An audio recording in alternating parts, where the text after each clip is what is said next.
श्रीशैलेशदयापात्रं दीपत्यादिगुणार्णवं निधीन्द्रप्रणवं वन्दे रम्यजामादरं मुनिं रम्यजामादयोगीन्द्रपादरेखाविं सदा सदा यत् आत्मसत्कार्यं रामानुजमुनिं भजे लक्ष्मीनाथसमारम्भां नादयामुनमध्यमाम् अस्मदाचार्यपर्यन्तां वन्दे गुरुवरं वरामयोनित्यमुच्यते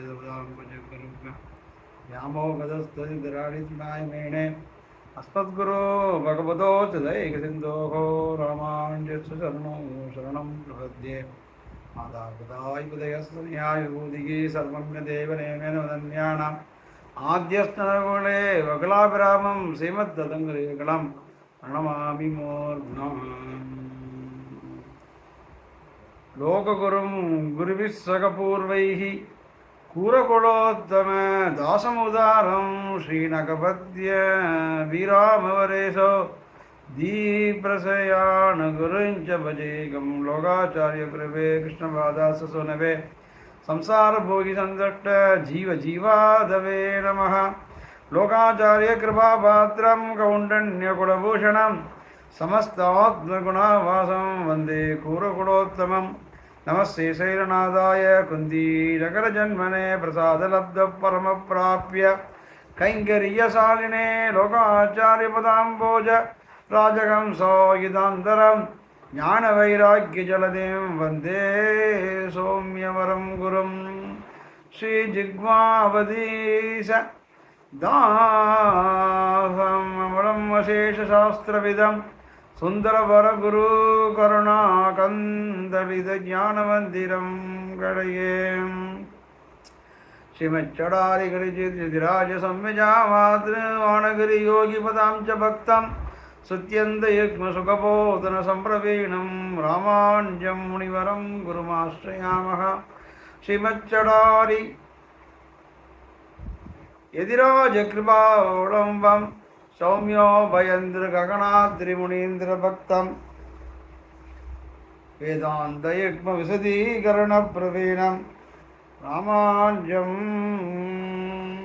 यदिवरं गुरुमाश्रयामः சுவாமி பிள்ளைலோகாச்சார் அருளிச் செய்த முமுட்சுப்படியிலே இன்றைய தினம் 17வது காலக்ஷேபம் 29/10/25 நாளைக்கு சுவாமி பிள்ளைலோகாச்சாருடைய திருநட்சத்திரம் அமைகிறது. ஐப்பசியில் ஓணம் அவிட்டம் சதயம் இவை என்கிறார் போல 3 ஆழ்வார்கள் ஐப்பசியில் ஓணம் திருவோணம் அவிட்டம் சதயம் பொய்கையார் போதத்தார் பேயார். அதே போல சுவாமி பிள்ளைலோகாச்சாரரும் வந்து அவதரித்த தினமானது இந்த ஐப்பசி திருவோண நன்னாள். நாளைக்கு அவருக்கு திருநட்சத்திரம். அப்பேற்பட்ட அந்த நன்னாளிலே அன்றைக்கு முதல் நாளிலே இன்றைய தினத்திலே அவருடைய முமுட்சுப்படியிலே 65வது சூர்ணிகை திருமந்திர பிரகடனத்திலே இத்தால் தனக்கும் பிறருக்கும் உரித்ததன்று என்கிறது என்பதாக சொல்லுகிறார். இத்தால்னா எத்தால் இந்த கீழ் சூறின அந்த விசேஷத்தாலே கீழ் கூறினது என்ன அப்படின்னா ஈஸ்வரசேஷமான ஆத்மவஸ்துவுக்கு சுசேஷத்த பரசேஷத்துவங்கள் இரண்டும் அந்நியசேஷத்துவம் ஆகையாலே அத்தை கழிக்கிறோம். இத்தைன அத்தைன்னு என்ன? ஈஸ்வரனுக்கு சேஷமான ஆத்மா, இது ஆத்மவஸ்து.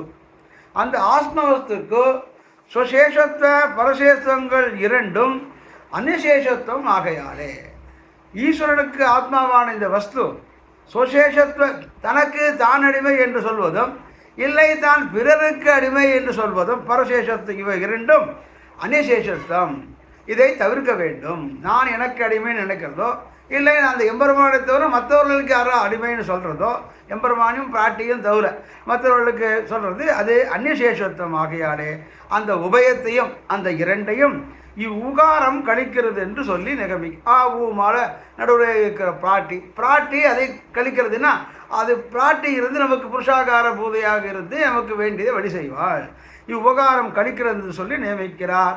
இத்தால் தனக்கும் பிறருக்கும் உரித்தர என்கிறது. இத்தால்னா வேற்படி சொன்னதுனால நாம் தனக்கும் பிறருக்கும் உரித்தன்று என்கிறது. உரித்தனன் அன்று, எனக்கோ பிறருக்கோ நான் உரித்தவர் அல்லை, நான் அவனுக்கே உரித்தாகுவேன், எம்பெருமானுக்கே உரித்தாகுவேன் என்பதாக காட்டுகிறார். அதாவது அனிசேஷ நிவர்த்தகமான இவ்வுகாரத்தாலே, அனிசேஷத்த நிவர்த்தகம், நான் பிறருக்கு அடிமை இல்லை அவனுக்கே அடிமை அப்படின்னு சொல்கிறது. அது யாருடைய கிருபையினாலே? பிராட்டியினுடைய ஒரு புருஷாகாரத்தினாலே. உகாரத்தாலே அந்நியரின் அந்நியதமத்துவம் அபிஷ்டமாகையாலே ஆத்மவஸ்து தனக்கும் உரியதென்று. அந்நியரில் அந்நியதமத்துவம், தரம் தரம் தமம் அப்படின்னு 3. இந்த தரம் தரம் தமம் தர தமன 3 டிகிரி. என்ன டிகிரின்னா, positive degree, comparative degree, superlative degree. அது இங்கிலீஷில் சொல்லுவாள், பாசிட்டிவ், கம்பேரிட்டிவ், சூப்பர்லைட்டிவ்னு. அது நம்ம சமஸ்கிருதத்தில் தர தமஹா அப்படின்னு. தர தமகன்னா இதை காட்டிலும் அதை காட்டிலும் 3 பேர் இப்போ வரிசையாக நிற்க வச்சு, இவன் குட்டை, இவன் குட்டையோட கொஞ்சம் நெட்டை, அந்த நெட்டையோட அவன் நெட்டை அப்படின்னு பார்க்கும்போதோ, அவன் நெட்டை, இவன் குட்டை, இவன் குட்டை, இவன் குட்டையன், இவன் நடுவில் இருக்கு, இவன் சாமானியமான குட்டை, அவன் ரொம்ப குட்டையோட உயர்ந்தவன் வரும்போது உயர்ந்தவன் அப்புறம் குட்டை அப்படி குட்டும்போது ஒன்று இவன் தரஹா அவன் தமஹா அப்படின்னு அந்த comparative superlative. Good, better, best அப்படி சொல்லுவா இங்கிலீஷில். குட்னா நல்லது, அதோடு நல்லதுன்னா பெட்டர் அப்படின்பா, அதோடு நல்லதுன்னா ரொம்ப நல்லா இருக்குது அப்படிங்கிறது பெஸ்ட்டு. இதைத்தான் அந்நியதமத்துவம் அபிஷ்டமான ஆத்மவஸ்து தனக்கும் உரித்ததென்று, தன்னை ஒளிந்த சம்சாரிகளுக்கு உரித்ததென்று என்னுமிடம் சொல்கிறது. இந்த ஆத்மவஸ்து நமக்கும் நாம் அடிமை இல்லை, உரித்தவன் அல்லை, பிறருக்கும் உரித்ததென்று. யாருக்கும் வேறு யாருக்காவதுன்னா, வேறு யாருக்காவது எஜமானர்கள் அவர்களுக்கு உரிவரானா அவர்களுக்கு உரித்ததென்று என்னுமிடை சொல்கிறது. இத்தால் தனக்கும் பிறருக்கும் நான் எனக்கும் அடிமை இல்லை, நான் பிறருக்கும் அடிமை இல்லை. அப்போ யாருக்கு அடிமை? எம்பெருமான் ஒருவனுக்கே அடிமை. ஆக உகார அர்த்தத்தை அருளி செய்தலாயிற்று. ஆகவே உகார அர்த்தத்தினால் அந்த நான் எனக்கும் உரிமை இல்லை, பிறருக்கும் உரிமை இல்லை, அவளுக்கே உரியவன்.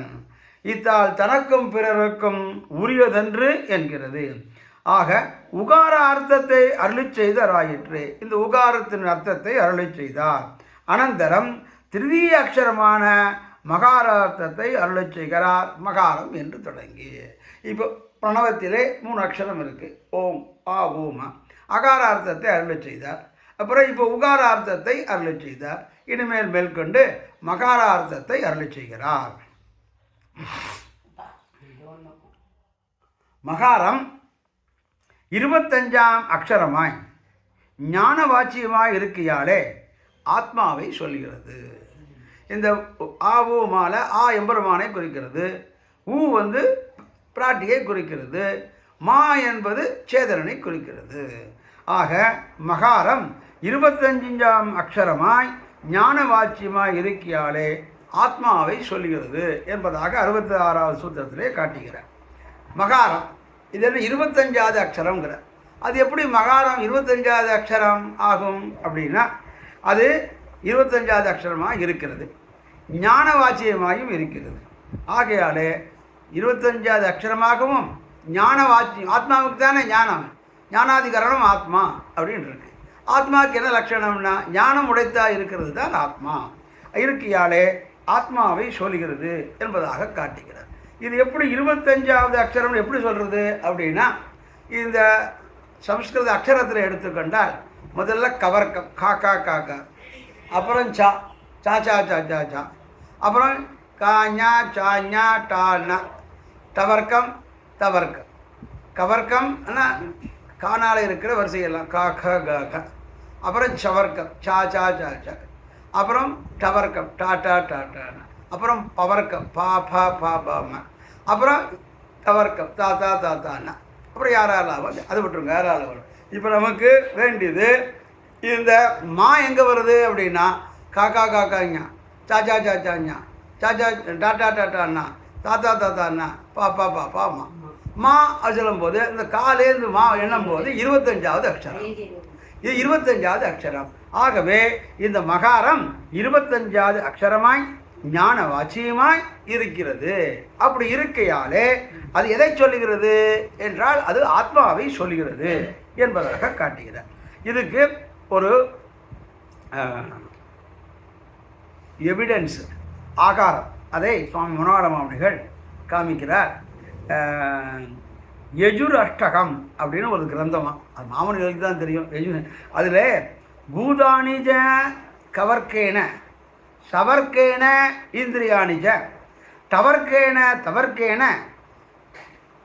ஞானகந்தாதயஸ்ததா மனகா பகாரேணைவ புக்தம் பகாரேண ததங்கிருதி பகாரேண மகான் பிரகிருதி உச்சதே ஆத்மாதூச மகாரேண பஞ்சவிம்சக பிரகீர்த்திதா அப்படின்னு ஒரு ஸ்லோகம். இந்த ஸ்லோகம் என்ன சொல்கிறது? கவர்க்கம் க கவர்க க க என்னும் இந்த கவர்க்கம் 5 நாளும் பூமி முதலிய 5 பூதங்களை சொல்லுகிறது. கவர்க்கத்தினால 5 நாளே 5 பூதங்கள், பஞ்சபூதங்கள், மெய்வா நீர் நெருப்பு ஆகாசம் அப்படிங்கிற 5 பஞ்ச சொல்லுகிறது. சவர்க்கம் 5 நாளும் 5 கர்மேந்திரங்களை சொல்லுகிறது. கர்மேந்திரம் கண் காது மூக்கு வாக்கு, கண் காது செவி மூக்கு வாக்கு தொகேந்திரம் 5 கர்மேந்திரங்களை சொல்லுகிறது. டவர்க்கத்தினால் ஞானேந்திரியங்களை சொல்லுகிறது. 5 ஞானேந்திரம் 5 சொல்லுகிறது. தவர்க்கம் 5 நாள் அந்த ஞானேந்திரியத்தினாலே நமக்கு அறியக்கூடிய கந்தம் ரசம் முதலான கண் பார்க்கிறது, காது கேட்கறது, வாய் ரசத்தை உரிகிறது, மூக்கு கிராணேந்திரியம் அந்த நறுமணத்தை உகருகிறது. இந்த 5ஐயும் எது பார்க்கிறதுனா முதலான 5 தவர்க்கம் பார்க்கிறது. பகாரத்தினால் என்ன சொல்றதுன்னா மனதை சொல்கிறது. பா என்னும் எழுத்தால் அகங்காரம், அதில் பான் இருக்கு இல்லையா, பான்னு சொல்லும்போது அது அழுத்தி சொல்ல வேண்டியிருக்கு இல்லையா, அது அழுத்தி சொல்லும்போது அகங்காரமாக இருக்கான் அழுது. அதனால தான் அருளிச்செயல் சேவிக்கும் போது அழுத்தி சேவிக்கக்கூடாது அப்படின்னு சொல்லுவாள். அதனால தான் சித்தஞ்சிறுகாலே ஒன்று சேவித்தினா சிற்றஞ்சிறுகாலேன்னா அந்த இரு சொன்னால் அந்த இரு எழுத்தானது மூர்தன்யம்.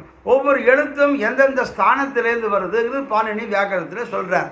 எந்தெந்த இடத்துல மூக்கிலேருந்து என்ன வருது, மூக்குன்னா நாசிகாலேருந்து என்னென்ன சப்தங்கள் வருது, தொண்டையிலேருந்து என்ன சப்தம் வருது, அடிவயத்துலேருந்து என்ன சொல்ல வருது, கண்டத்திலேருந்து தொண்டையிலேருந்து என்ன வார்த்தை வருது, பல்லுலேருந்து என்னென்ன சொற்கள் வருது, என்னென்ன வார்த்தைகள் வருது, அதெல்லாம் இஷுக்ஷானாம் கண்டதாலுகு அப்படின்னு ஒவ்வொரு ஸ்தான பேதங்கள் ஒவ்வொரு அக்ஷரங்களுக்கும் இருக்குது. அப்படி இருக்கும் பொழுது இந்த ப என்னும் எழுத்து அது அகங்காரத்தை குறிக்கிறது. அதனால தான் சித்தஞ்சிறுகாலே சொல்லும் போது சிற்றஞ்சிறுகாலே அப்படி சொல்லக்கூடாது, சித்தஞ்சிறுகாலே இரு எங்கெல்லாம் வருதோ மாற்றமுலைன்னு அங்கே பாசனம் திருமங்கை ஆழ்வார் மாற்றமுலை ஆகினும் சொல்லுவேன். அங்கே மாற்றமுலை சொல்லக்கூடாது, மாத்தமுலை அப்படின்னு சொல்லணும். சித்தஞ்சிறுகாலேன்னு சொல்லக்கூடாது, சித்தஞ்சிறுகாலேன்னு சொல்லலாம். இப்படி அது மூர்த்தன்யமாக இருந்தால் இவனுக்கு எங்கே அகங்காரம் ஒட்டிக்கொள்ளமோ அது கூட ஒட்டிக்க கூடாதுங்கிற ஒரு நல்ல ஒரு தாத்பரியத்திலே பெரியவா இப்படி தான் சேவிக்கணும் அப்படின்னு வச்சுருக்கா. இப்படி பா என்னும் எழுத்து அகங்காரமும் ப என்னும் எழுத்துக்களால் முறையே மகான் பிரகிருதி இவையும் சொல்லப்படுகின்றன. இப்படி எல்லாம் சொல்லிட்டா அப்போ 5 கர்மேந்திரியமாச்சு, ஞானமேந்திரியமாச்சு, அதனால் செயல்படும் செயல்களாச்சு. இப்படி எல்லாத்தையும் கொண்டு பார்க்கும்போது இந்த மாங்கிற எழுத்து 25வது எழுத்தால் இருக்கிறது. பிரகிருதி சொல்லப்படுகின்றன. 25வது தத்துவமான ஜீவன் 25ஆம் அக்ஷரமாக இருப்பதுனால் ஜீவன் தான் 25வது அக்ஷரம். அவன் ஜீவன் யார்? மகாரத்தினால் சொல்ல மால மாதான ஜீவன் சொல்கிறது, ஆத்மா சொல்கிறது. அதனால் மகாரத்தினால் சொல்லப்படுகிறான் இந்த 25. இதை தான் ஆழ்வாரும் காட்டுகிறார். பொங்கையம் புலனும் ஒரு 5 கர்ம இந்திரியம் இங்கு மானாங்கார மனங்களே அப்படின்னு எல்லாத்தையும் மனசு பிரகிருதி மகான் அகங்காரம் எல்லா தத்துவத்தையும் காட்டி இந்த 24 அக்ஷரத்துக்கு 24 தத்துவத்தையும் காட்டி மகாரமான 25வது அக்ஷரத்தை ஜீவனுக்கு காட்டுகிறார் என்பதை இந்த யஜுர் அஷ்டகம் என்கிற பிரமாணத்தாலே மாமுனிகள் இங்கே காமிக்கிறார். பூதானிச்ச கவர்க்கேன தவர்க்கேன இந்திரியானிச்ச டவர்க்கேன தவர்க்கேன ஞானகந்தாதயஸ்ததா மனப்பகாரேணைவ உக்தம் பகாரேண ததங்கிருதி பகாரேண பகாரேண மகான் பிரதி உச்சதே ஆத்மாது மகாரேன, ஆத்மா வந்து மகாரத்தால் சொல்லப்படுகிறது. பஞ்சவிம்சக பிரகீர்த்திதா, 25 தத்துவங்கள், அதுதான் பொங்கையும் பொருளும் பிரயோகித்தம் என்பதாக பெரியவர்கள் காட்டுவார்கள். என்கிறபடியே இந்த ரீதியிலே பிருத்திவியாதி பிரகிருத்தியந்தமான 24 தத்துவத்துக்கும் வாசமாயிருந்துள்ள ககாராதி பகாரந்தமாக 24 அக்ஷரமாம். இங்கே இந்த பிருத்திவியாதி பிரகிருத்தியந்தமான 24 தத்துவம், நான் இப்போ 24 தத்துவத்தை சொன்னோட என்னென்ன தத்துவம்னு, அந்த தத்துவமும் அந்த தத்துவத்துக்கு வாசகமாக இருந்துள்ள ககாராதி பகாரம், அந்த தத்துவத்துக்கு வாசகமாக இது இருக்குது, அந்தந்த அக்ஷரங்கள் இருக்குது இல்லை, அது காலேருந்து மா வரையும். மாவை தவிர்த்ததுன்னா 24, மாவை சேர்த்தா 25, காலேருந்து மா வரையும் சேர்த்தா. இப்படி அக்ஷரமும் 24 அக்ஷரமும் போல அன்னைக்கே இது இந்த மகாரம் 25 அக்ஷரம். ஆனால் இந்த மகாரம் இந்த 24 அக்ஷரம் போலன்றிருக்கே இது விசிஷ்டமாக இருக்கிறது. மகாரம் 25 அக்ஷரமாய் அப்படின்னு, இது 25வது அக்ஷரமாக 26 தத்துவமாக இருக்கிறது. இதுக்கப்புறம் தத்துவம் கிடையாது. ஆகவே இது ஆத்ம தத்துவத்தை இங்கே கூறுகிறார். அக்ஷரமும் போல இன்னைக்கு மகாரம் 25 அக்ஷரமா, இந்த 24 இது வேறுபட்டு இருக்கிறது என்பதை அதனுடைய வியாபரித்தினா வேறுபட்டதை காமிக்கிறார். 25 அக்ஷரமாய் அது மனஜானே என்கிற தாதுவிலே யாதல்.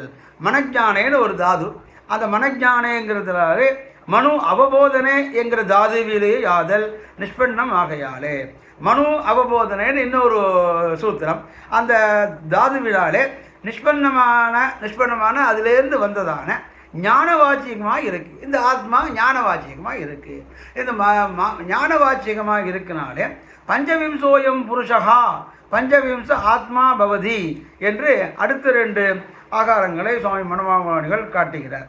அது பஞ்சவிம்சோ அயம் புருஷா, இந்த புருஷனானவன் 25 ஆனவன். இந்த ஆத்மாவை உடையவன் இந்த புருஷன் 25ஆவன். பஞ்சவிம்ச ஆத்மா பவதி, ஆத்மா 25வது தத்துவம். இப்படி சொன்னாலும் சொல்லலாம், அப்படி சொன்னாலும் சொல்லலாம். இந்த புருஷன் ஆத்மாவை உடைய இந்த புருஷன் 25வது தத்துவன், ஆத்மா 25வது தத்துவம் அப்படிங்கிறது பஞ்சவிம்சோ அயம் புருஷகா பஞ்சவிம்ச ஆத்மா பவதி. பஞ்சவிம்சோ அயம் புருஷகா அப்படிங்கிறது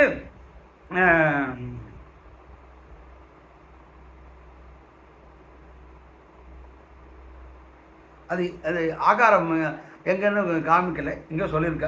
பஞ்சவிம்சோயம் புருஷகா பஞ்சவிம்ச ஆத்மா பவதி என்பதாக இங்கே காட்டுகிறார். இப்படி காட்டி அதுக்கு மேலே விஜ்ஞானாத்மா புருஷகா விஜ்ஞாதரமரே கேன விஜ்ஞானியதான் என்கிறபடியே ஞானஸ்வரூபனுமாய் ஞான குணகுணமாக இருக்கிற ஆத்மாவை சொல்லுகிறது என்கை அப்படிங்கிறதா. என்ன சொல்கிறார் அப்படின்னா, ஞானானந்த ஆத்மா புருஷகா, ஜீவனுக்கு என்ன லட்சணம்? ஞானானந்தம், ஞானத்தையே ஆனந்தமாக உடையவன் ஜீவன். அப்படிங்கிற ஜீவன் ஞானஸ்வரூபன் என்பதை காட்டுகிறார். அது எங்கே இருக்குது அப்படின்னா பிரஷ்னோபனிஷத்தில் சொல்லியிருக்கு. பிரஷ்னோபனிஷத்தில் என்ன சொல்லியிருக்கு? விஜானம் ஆத்மா புருஷா, இந்த ஞானத்தை உடையவனான ஆத்மா புருஷன் இவன், என் ஜீவன் ஞானஸ்வரூபன் என்பதாக காட்டுகிறார். அடுத்தாப்புலே விஜ்ஞாதாரமரே கேன விஜாதீனாம் என்பதாக பிருகதாரண்ய உபனிஷத்திலே காமிக்கிறார்.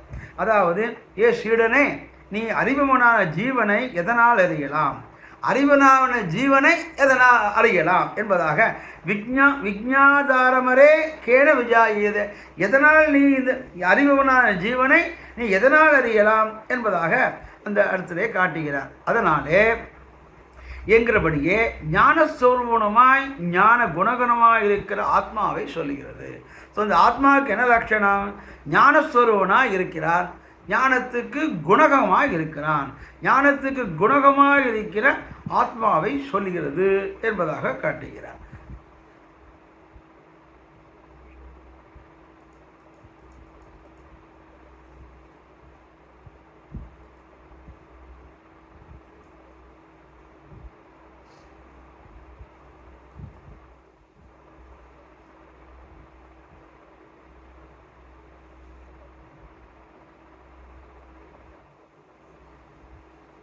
பஞ்சவிம்சோ அயம் புருஷா, இந்த 25வது என்பது புருஷன். பஞ்சவிம்ச ஆத்மா பவதி, ஆத்மா 25வது தத்துவம். மேலும் இந்த ஆத்மாவானது ஞானமயமாக உள்ளது என்பதும் ஞானத்தை குணமாக கொண்டு உள்ளது என்பதையும் கீழே உள்ள வரிகளில் காணலாம். என்ன, அந்த ஞானத்துக்கு சொரூபனாக இருக்கார், ஞானத்துக்கு குணகணமாகவும் இருக்கார். ஞானத்துக்கு சொரூபமும் ஞானத்தையே குணமாக கொண்டு, ஞானத்துக்கு சொரூபம், ஞானம்தான் அதுக்கு குணம். ஆத்மாவுக்கு எது குணம்னு, ஆத்மா ஞானஸ்வரூபன். அப்போ இந்த ஆத்மாவுக்கு எது குணம் அப்படின்னா ஞானமாக இருக்கிறது தான் ஆத்மாவுக்கு குணம் என்பதாக ஞானஸ்வரூபமாயும் ஞான குணகணமாக இருக்கிற ஆத்மாவை சொல்கிறது என்பதாக காட்டுகிறார். இப்படி கீழ் சொன்ன சேஷத்துவம், சேஷத்துவத்தால சொல்லுறார். கீழே எத்தனை இடத்துல சேஷத்துவம் தான் முக்கியம்னு சொல்லியிருக்கார். இப்படி கீழ் சொன்ன சேஷத்துவம் சர்வசாதாரணமாகையாலே திருவித ஆத்ம வர்க்கத்தையும் இதிலே சொல்ல வேண்டும் ஆகையாலே மேலே அருளி செய்கிறார். இந்த சேஷத்துவம், கீழ் சொன்ன சேஷத்துவம் எல்லாம் சர்வசாதாரண ஆகையாலே திருவித ஆத்ம வர்க்கத்தையும் இதிலே சொல்ல வேண்டும். அப்போது இந்த சேஷத்துவம் இந்த ஜீவனுக்கு தான், இந்த புருஷனை உடைய ஜீவனுக்கு தான் உண்டு, மற்றவர்களுக்கு கிடையாது அப்படின்னு யாராவது நினச்சிட்டு இருக்கக்கூடாது இல்லையோ. அதனால் இந்த சேஷத்துவம் இந்த ஜீவனுக்கும் உண்டு, இந்த ஆத்மாவுடைய இந்த புருஷனுக்கும் உண்டு, மற்றவர்களுக்கும் உண்டு. இந்த ஆத்மாவுடைய இந்த ஜீவன் யாருன்னா, இந்த ஆத்மாவுடைய இந்த ஜீவன் பக்தன், பந்தனத்தால் கட்டப்பட்டு இருக்க பக்தன். அந்த முக்தர்கள் இதிலேருந்து விடுபட்டவர்கள். ஆகவே இந்த சேஷத்துவம் பக்தர்களுக்கும் உண்டு, முக்தர்களுக்கும் உண்டு, நித்தியர்களுக்கும் உண்டு என்பதை காட்டுவதற்காக திருவித ஆத்மா வர்க்கத்தையும் இதிலே சொல்ல வேண்டுமே. இவாளை மட்டும் சொல்லிட்டா அப்போ இங்கே பக்தனாய் இருக்கா அப்படின்னா, பக்தனாக இருக்கிறவன் இங்கே கட்டுப்பட்டு இருக்கிறான். பந்தனம்னா கட்டுப்படுறது. இவர் இந்த சம்சாரத்தில் கட்டுப்பட்டு இருக்கிறானோ இல்லையோ. அப்போ சம்சாரத்தில் இருக்கிறவர்களுக்கு தான் சேஷத்துவம் வேணும். அவன் சம்சாரத்தில் விடுபட்டு முக்தாத்மா ஆயிட்டானா அவனுக்கு சேஷத்துவம் வேண்டாமே அப்படிங்கிற ஒரு கேள்வி வருமோன்னா, அங்கே அப்படி வரணுங்கிற எண்ணத்தில் இந்த சேஷத்துவம் இவனுக்கு மட்டுமில்லை, அவர்களுக்கும் உண்டு, பக்தர்களுக்கும் உண்டு, முக்தர்களுக்கும் உண்டு, நித்தியசூரிகளுக்கு அப்போ சேஷத்துவம் வேண்டாமா அப்படின்னா, அவர் நித்தியசூரிகளை என்று சதாபஸ்தி சூரியான்னு அங்கே தானே அடிமை பண்ணிட்டு அவள் கைங்கரியம் பண்ணிட்டு தானே இருக்கா. அப்பவும் அவர்களுக்கும் இந்த சேஷத்துவ ஞானம் வேண்டும். எல்லாருக்கும் இந்த சேஷத்துவ ஞானம் முக்கியம் என்பதை இதிலே சொல்ல வேண்டும். அவளுக்கு மட்டும் நினச்சிட்டு இருக்குப்பா அப்படின்னு எல்லாருக்கும் உண்டு என்பதை அருள் செய்கிறார் மேலே. இதுதான் சமஷ்டி வாச்சகம் என்று. சமஷ்டி வாச்சகம்னா எல்லாத்தையும் சேர்த்து சொல்கிறது. இப்போ சமஷ்டி பூணல்னு சொல்கிறோம். சமஷ்டி பூணல் என்ன அர்த்தம்? ஊரில் எல்லாரும் இருக்கு, 10 பேரை கூட்டுட்டு ஒரு இடத்துல ஒருத்தர் வந்து பண்ணுறது சமஷ்டி பூணல், சமஷ்டி உபநயனம், சமஷ்டி போஜனம். இதெல்லாம் சமஷ்டினா எல்லாம் கூட்டாக இருந்து பண்ணுறது, அதுக்கு சமஷ்டின்னு பெயர். இப்படி இதுதான் சமஷ்டி வாச்சகம் என்று. அப்படின்னா இந்த ஆத்மா சமஷ்டி வாச்சகம், எல்லா ஆத்மாக்கள் தானே, அப்போ எல்லா ஆத்மாவுக்கும் உண்டோ அப்படின்னு இது சமஷ்டி வாச்சகம் என்று சொல்கிறார். அதுக்கு அப்படின்னு 67வது சூத்திரத்தில் இது சமஷ்டி வாச்சகம். எது சமஷ்டி வாச்சகம்? இந்த சேஷத்துவங்கிறதோ இந்த ஆத்மாங்கிறதோ இது சமஷ்டி வாச்சகம். அதாவது இப்படி ஆத்மவச்சகமான இம்மகாரம்தான் ஆத்ம சமஷ்டிக்கு வாச்சகம். மகாரம் தானே இந்த ஆத்மா. இந்த ஆத்மாவுக்கு வாச்சகமாக இருக்கிறது எது? மகாரம். ஆகவே இந்த மகாரம் தான் ஆத்ம சமஷ்டிக்கு. மகாரம் அவன்கிட்டையும் இருக்குது, என்கிட்டையும் இருக்குது, அவர்கிட்டையும் இருக்குது, இவர்கிட்டையும் இருக்குது, இவள்கிட்டையும் இருக்குது, அவள்கிட்டையும் இருக்குது, எல்லார்ட்டையும் இருக்குது. அப்போ எல்லார்ட்டையும் இருக்கிறதுனாலே இது சமஷ்டியாக இருக்குது, எல்லா இடத்துலையும் பார்க்குறோம். ஆகவே இது சமஷ்டியாகனாலே ஆத்மா சமஷ்டிக்கு ஆத்மாங்கிறது சமஷ்டியாக சொல்கிறார். அது ஆத்மான்னு சொன்னால் ஒம்மாத்மா எம்மாத்மான்னு கிடையாது. சகலவித ஜீவராசி லோகத்திலே எத்தனை ஆத்மாக்கள் இருக்கோ அத்தனை ஆத்மாக்களும் சேர்ந்து சொல்வது சமஷ்டி.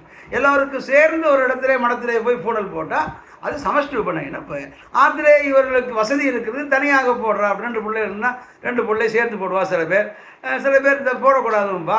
அப்போ வந்து சில பேர் செலவுக்காக அதெல்லாம் சேர்ந்து போட்டுடலாம், தனித்தனியாக செலவு வேண்டாம்னு சேர்ந்து போடுவா. அது அவள் சௌகரியம்.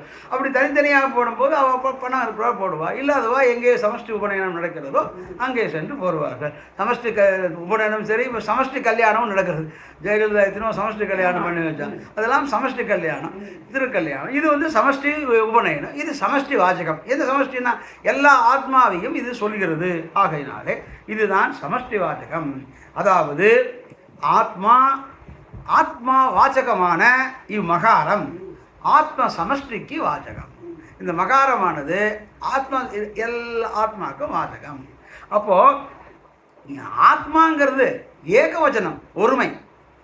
இந்த ஒருமையை போய் சமஷ்டி வாச்சகம் எல்லாருக்கும் சொல்லலாமோ? ஆத்மாங்கிறது ஒருமை, அந்த ஆத்மாங்கிறது சமஷ்டி எல்லா ஆத்மாவுக்கும் வந்து சேரும் அப்படின்னா அது பொருந்தலையே. அது எப்படி ஒருமை?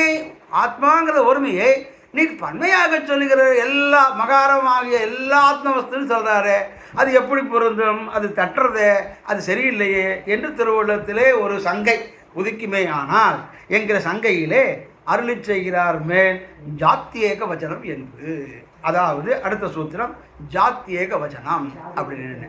ஜாத்தியேக வச்சனம்னா அதாவது இப்போ ஒரு காலத்தில் அறுவடை ஆகிருக்கு. அந்த காலத்தில் அறுவடைனா எல்லாருக்கும் தெரியும். இந்த காலத்தில் அரிசி எங்கே கிடைக்கிறதுனா அரிசி வந்து கடையில் கிடைக்கிறதுங்கிறான். என் பையன் சின்ன பையனாக இருக்கும்போது ஏதோ வாங்கி கொடுக்குறேன்னா பைசா இல்லைடா, ரூபாய் இல்லைடான்னு. ரூபாய் அதுக்குவே சொல்லப்படுற, வா என் கூட பைசா வாங்கி தரேன்னா. சின்ன பையன் இவன் எங்கடா வாங்கி போகிறான்னா, எனக்கு கொண்டு போய் ஒரு ஏடிஎம் வாசல் நிறுத்தி உள்ளே போ கிடைக்கும்னா.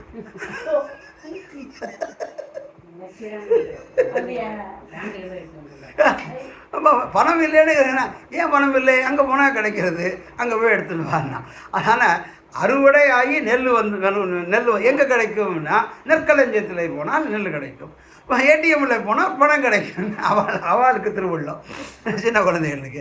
அதுபோல் அந்த நெற்குவியல்னு இருக்கோ இல்லையோ, அப்போ அறுவடையாகி அந்தந்த களஞ்சியத்திலையோ இல்லை ஆற்றுலையோ குதிரைலையோ நெல்லை குவியெல்லாம் வச்சுருப்பான். வந்து அந்த காலத்தில் அறுவடைக்கு போனவாளுக்கு தெரியும். நெல் அறுவடையாகி ஆற்றுக்கு நெல்லை கொண்டுருவான்.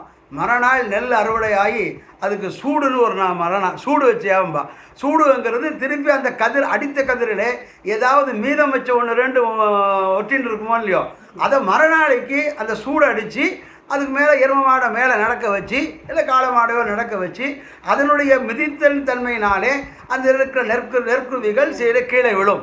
அந்த வைக்கலை எடுத்துட்டு அதில் கொஞ்சம் குருணி நெல் அது பதக்கு நெல், குருணி பதக்குறது ஒரு அளவு, அந்த நெல் கிடைக்கும். அது அவளுக்கு சேர்ந்தது. யார் குத்தகைக்கோ அவள் கேட்க மாட்டான். சூடில் எவ்வளோ நெல் வந்ததுன்னு கேட்டு தெரிஞ்சுப்பா. ஏதாவது வந்ததா வரலையா, கொஞ்சம் மாதம் கிடச்சதா அவளுக்குங்கிற இவாளுக்கு ஒரு ஆதங்கத்தினால கேட்டுப்பாள். இப்படி அங்கே போனால் அந்த நெற்குவிகளே ஒவ்வொரு குவிகளாக வைத்திருப்பார்கள். களஞ்சியத்திலோ சரி, இல்லாட்டா களஞ்சியம்னா நெல் வைக்கிற இடம். நெல் அறுவடை ஆகி நெல்லை அறுத்து அறுவடை செய்து அது எடுக்கிறதும் களஞ்சியம்.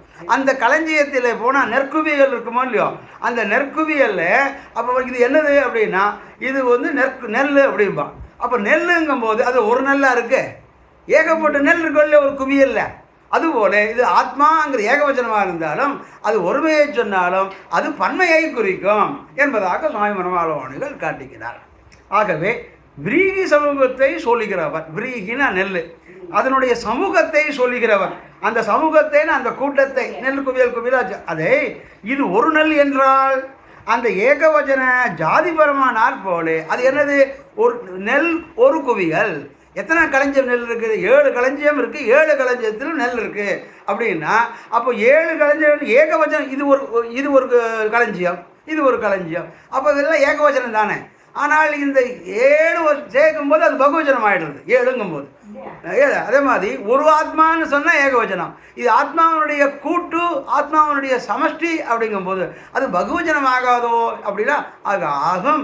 எப்படி இந்த நெற்குவியல் ஒரு குவியல்னு சொல்லும் போது அதில் 16,000 நெற்கள் இருக்குமா போலே இதில் ஆத்மா கூட்டம் என்று சொல்லும்போது பல ஆத்மாக்கள் இருந்தாலும் ஆத்மாங்கிற ஏகவச்சனத்தால் இது பலரை குறிக்கும் என்பதாக காட்டுகிறார்.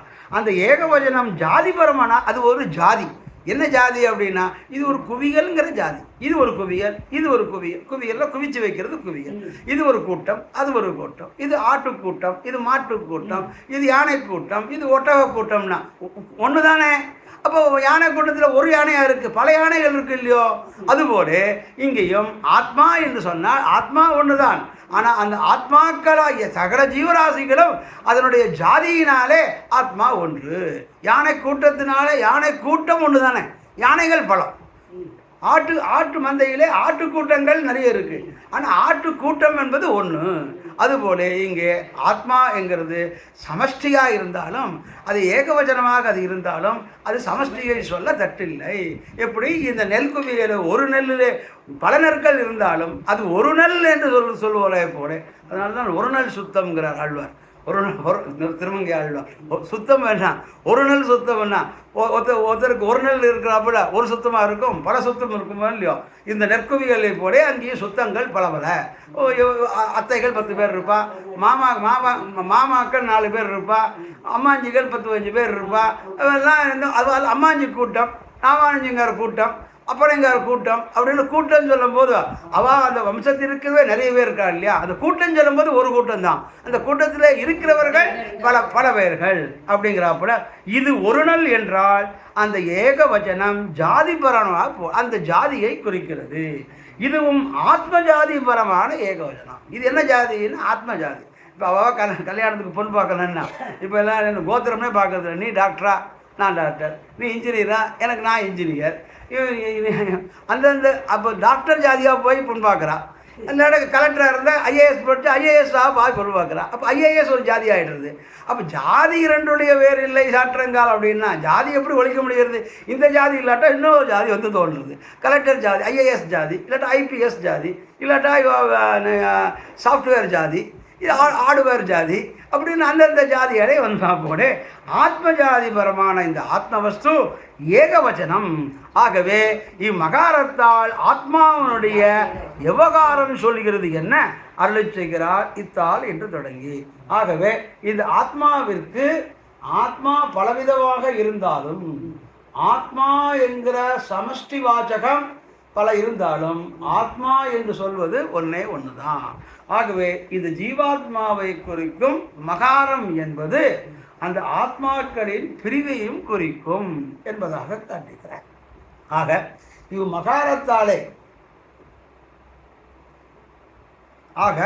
இம்மகாரத்தாலே ஆத்மாவினுடைய எவ்வகாரம் சொல்லுகிறது என்ன?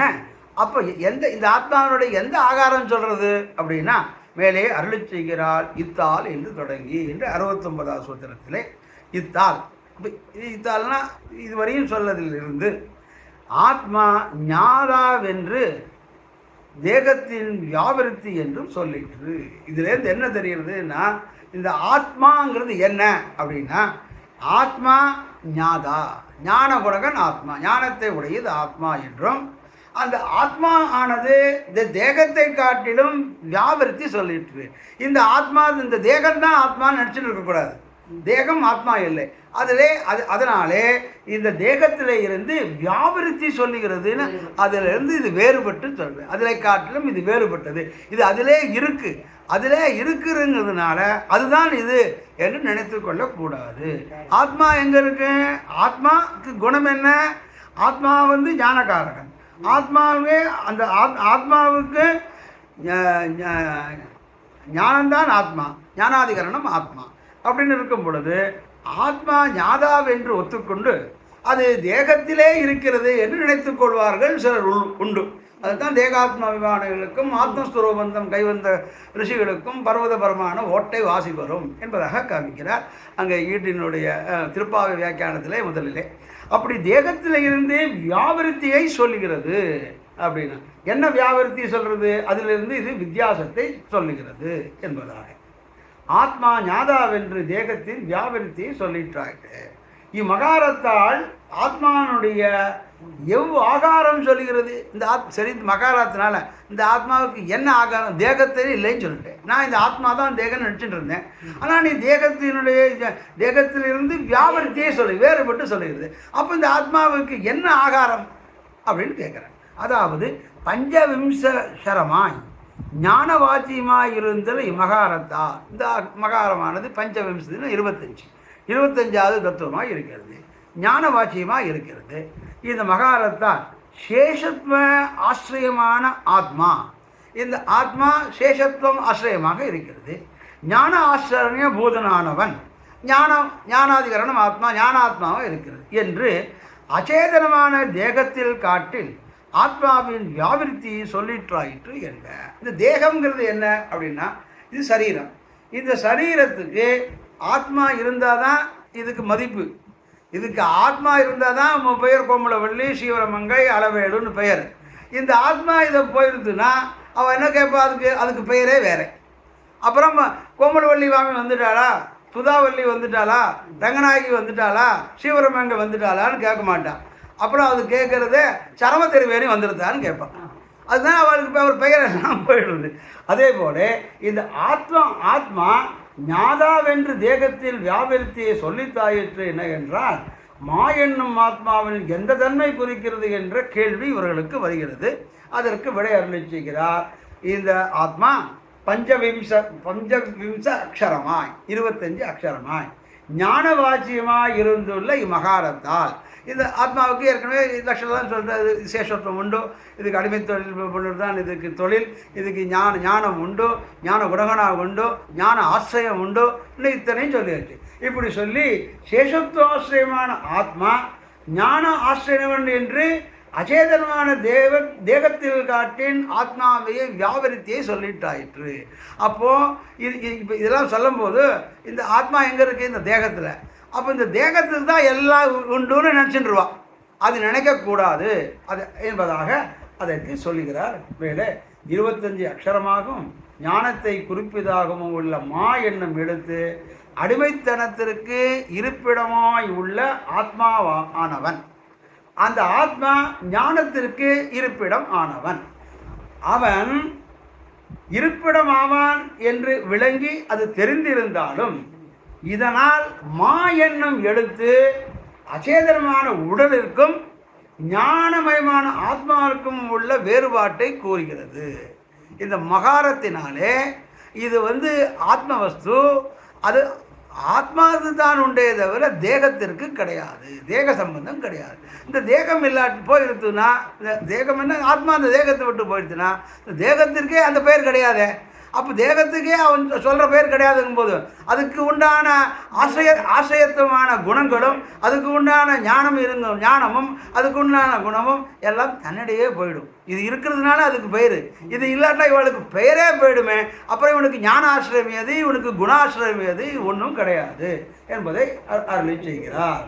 இப்படி தேகத்தில் அதுக்கு இன்னும் சொல்லிடுறார். ஒருத்தர் உதாரணத்தை சொல்கிறார். தேவோகம் சொல்கிறேன். நான் யாருன்னா அடியேன்னு சொல்லணும். அடியேன்னு சொல்லணும்னா சேஷத்துவம். அடியேன்னு சொல்லாமல் தேவோகம் நான் தேவன். நீ யாருன்னா மனுஷோகம் நான் மனுஷன் அப்படின்னா.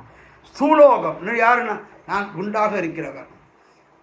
கிருஷோகம் நான் ஒல்லியாக இருக்கிறவன் என்று இந்த தேகத்திலே அகம்புத்தியை விவகாரங்கள் நடவால் இருக்கு. இந்த தேகத்திலே இந்த விவகாரங்கள் தான் நடந்துருக்கும். நான் மெலிந்தவன், நான் ஒல்லி, நான் குட்டை கட்டை நட்டை, அப்புறம் நான் பருமன் ஒல்லி, நான் மனுஷன், நான் தேவன். இந்த விவகாரங்கள் எல்லாம் அகம்புத்தியாலே வருகிறது. அகம் நினைக்கிறதுனால வருது. இந்த அகம்புத்தி இல்லாட்டா இது வராது. ஆகவே இந்த அகம்புத்தி விவகாரங்கள் நடவா நிற்கன்னா இதெல்லாம் நடந்துட்டுருக்கு. நம்ம சொன்னாலே நமக்கு நன்னா சொன்னேன் அப்படின்னா உடனே நமக்கு கொஞ்சம் ஒரு காலத்தை தூக்கி விட்டுக்கிறாப்புல ஒரு மனசு ஒரு பாவம் ஏற்படுறது. எனக்கு காலத்தை தூக்கி விடுறது யாருமே இல்லையேன்னு சொல்கிறாப்புல. இப்படி அகமர்த்த பூதனான ஆத்மா, அந்த ஆத்மா தானே அகமர்த்த பூதன், தேகத்தில் வியாபர்த்தன் என்று சொல்லுகிறது. இது தேகத்தை காட்டிலும் இவன் வேறுபட்டவன். அதுதான் நிச்சயமாக தெரிகிறது. இவன் போயிட்டானா இவனுக்கு பெயரே போயிடுறது. அதனாலே இவன் தேகத்தை காட்டிலும் வேறுபட்டவன் என்று சொல்லப்படி தான் அது எங்கனே அது எப்படி என்று அருளி செய்கிறார். தேகத்தில் வியாபர்த்தி தத்துவசேகரத்திலே சொன்னோம். இதை கொஞ்சம் மேலே எக்ஸ்பிளைன் பண்ணணுமே, சரியாக புரியலையே. அப்படி தேகத்தினுடைய ஆத்மா எப்படி தனிப்பட்டது வேறுபட்டது. நாங்கள்லாம் இதே தான் தேகத்தை தான் ஆத்மா நினச்சிட்டு இருக்கோம், ஆத்மா தான் தேகம் நினச்சிட்டு இருக்கோம். நீ சொல்கிறத பார்த்தா ஆத்மா வேறு தேகம் வேறுன்னு லேசாக புரியிறாப்புல இருக்கு. ஆனால் புரிய மாட்டேங்கிறது. சொல்கிறதே புரிகிறது, அப்புறம் புரிய மாட்டேங்கிறது. கேட்குறவாளுக்கும் புரிய மாட்டேங்கிறது, சொல்கிறவாளுக்கும் புரிய மாட்டேங்குது. இதெல்லாம் எப்படி அப்படின்னா தேகத்தின் வியாபர்த்தி, அதை தவிர இது வேறை என்பதை தத்துவசேகரம்னு 18 அஷ்டாதச ரகசியங்களே அது ஒன்றும். அந்த தத்துவசேகரத்திலே நாம் விளக்கி சொல்லி இருக்கிறோம். அங்கே போய் காண்க, இங்கே சொல்லினா இதுக்கு டைம் ஆகிடும் அப்படின்னு அந்த தத்துவசேகரத்தின் தேகத்தின் வியாபரத்தியை தத்துவசேகரத்திலே சொன்னோம் என்று சொல்லுகிறார். தேகத்தின் வியாபரத்தி தத்துவசேகரத்திலே சொன்னோம் என்பதாக அடுத்து. நீ கேட்கறதெல்லாம் சரிதான்ப்பா, அப்படி தான் தோணும். தேகத்திலேருந்து வியாபிருத்தி தான். அது வியாபிருத்தி எப்படின்னா சொன்னாலும் புரியாது, கேட்டாலும் புரியாது, சொல்லுவாருக்கும் புரியாது, கேட்குறவாருக்கும் புரியாது. ஆகவே இதனுடைய வியாபிருத்தி வேறுபாடு தத்துவசேகரம்னு ஒரு தனியே கலந்து அதுக்கே பண்ணியிருக்கோம். அதில் போய் பாரும் நமக்கு கிடைக்கும் அப்படின்னு சொல்லிடுறேன். தேகத்தின் வியாபிருத்தி தத்துவசேகரத்திலே சொன்னோம் அப்படின்னு 70வது சூர்ணிக்கு. அதாவது அநேக ஏதுக்களாலே தேகத்தினுடைய அனாத்மவாதத்தை சாதியாய் நின்று கொண்டு, அப்படின்னா அநேக ஹேதுக்களாலே பலவிதமான காரணத்தை சொல்லி தேகத்தினுடைய அனாத்மவாதத்தை, தேகமே ஆத்மான்னு நினச்சிட்டு இருக்கிறது கிடையாது, தேகம் அனாத்மா, அது ஆத்மா கிடையாது, தேகம் வேறே ஆத்மா வேறே, அந்த அனாத்மத்துவத்தை, அந்த அது இருக்கிற ஒரு தன்மை, அது அனாத்மத்துவம். கடத்தில் கடத்துவம், புஸ்தகத்தில் புஸ்தகத்துவம் இருக்கிறாப்புலே அந்த தேகத்தில் தேகத்துவம் அப்படின்னு அந்த ஜாதி, அந்த குணம் இருக்கிறதுனால அந்த அனாத்மவத்தை சாதியாய் நின்று கொண்டு, அப்படின்னு அதை சாதித்து கொண்டு ஆத்மாவினுடைய தத் வியாபிருத்தியை, ஆத்மாவை காட்டிலும் இந்த தேகம்ங்கிறத வேறுபாட்டை தத்துவசேகரமாகிற பிரபஞ்சத்திலே நாம் வியக்தமாக சொன்னோம். அதை நன்றாக நாங்கள் அங்கே விளக்கியுள்ளோம். அதிலே கண்டுகொள்வது என்கை என்பதாக சுவாமி மனோரமாவணிகள் இதை முடித்து அதற்கு மேலே தர்மஸ்வரூப கதன பூர்வமாக தத் தர்மமான சேஷத்துவத்தை சொல்லுகை பிராப்தமாக இருக்க.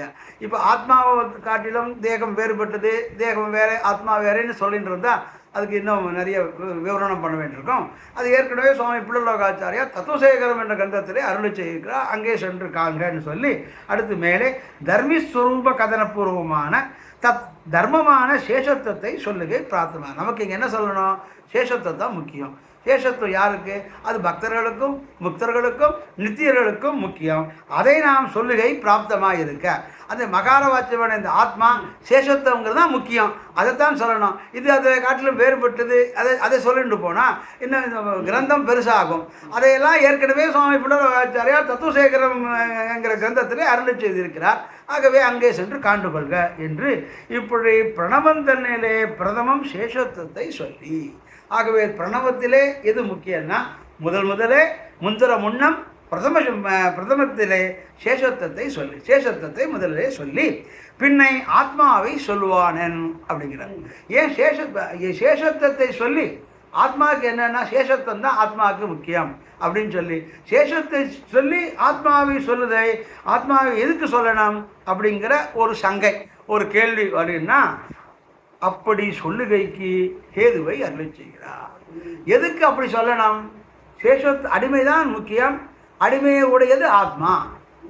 ஆத்மாவுக்கு என்ன லட்சணம்னா அடிமை செய்வது சேஷத்துவம் தான் முக்கியம் அப்படின்னு. ஏன் இந்த சேஷத்துவத்தை முதலே சொல்லி ஆத்மாவை சொல்லுகிறார்? ஆத்மா தானே முக்கியம்.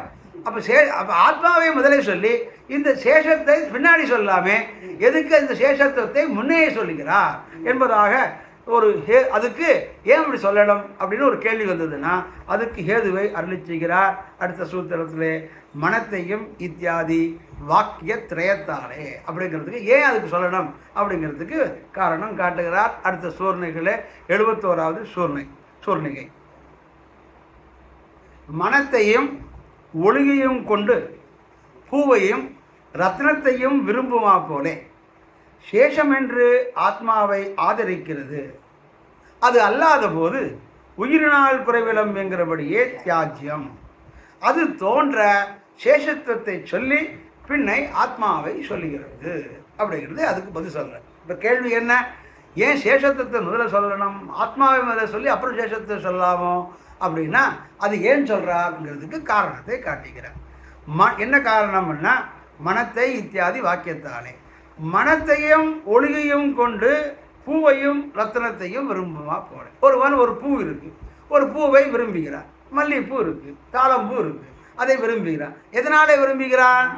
அதனுடைய மனத்தினாலே விரும்புகிறான்.